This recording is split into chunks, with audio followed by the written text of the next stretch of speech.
এই মুহূৰ্তত লাখ লাখ চৰকাৰী কৰ্মচাৰীৰ বাবে জনা বিচাৰিছো বিগ ব্ৰেকিং নিউজ।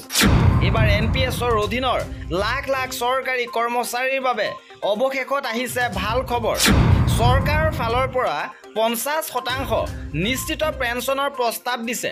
এনপিএছৰ অধীনত কেন্দ্ৰীয় চৰকাৰৰ কৰ্মচাৰীৰ বাবে এনডিএ চৰকাৰে 50% নিশ্চিত পেঞ্চনৰ প্ৰস্তাৱ আগবঢ়াইছে।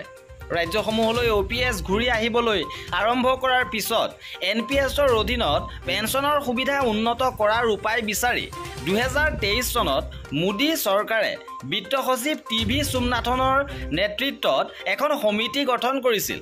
আৰু এতিয়া এই সমিতিয়ে প্ৰস্তাৱ দিছে যে 50% নিশ্চিত পেঞ্চন হ'ব লাগে। সবিশেষ খবৰৰ বাবে ভিডিঅ'টো প্ৰথমৰ পৰা শেষলৈকে চাই থাকিব।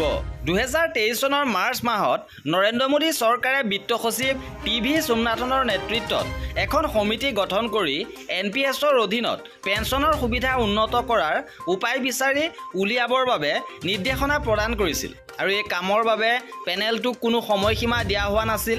আৰু ইয়াত আছিল বিত্ত মন্ত্ৰালয়ৰ ব্যয় বিভাগৰ বিশেষ সচিব ৰাধা চৌহান, এনি মেথিউ আৰু pension fund regulatory and development অথৰিটিৰ অধ্যক্ষ দীপক মহন্ত।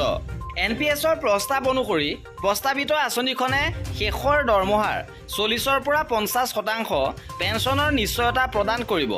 সেৱাৰ বছৰ আৰু পেঞ্চন কৰ্পাছৰ পৰা যিকোনো ধন উলিওৱাৰ ওপৰত ভিত্তি কৰি সালসলনি কৰা হ'ব।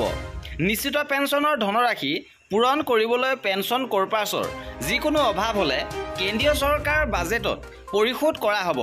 ইপিনে উল্লেখ কৰা হৈছে, যদিহে ইয়াক কাৰ্যকৰী কৰা হয় তেন্তে ইয়াৰ দ্বাৰা 2004 চনৰ পৰা এনপিএছৰ নামভৰ্তি কৰা প্ৰায় 87 লাখ কেন্দ্ৰীয় আৰু ৰাজ্য চৰকাৰৰ কৰ্মচাৰী উপকৃত হ'ব পাৰে।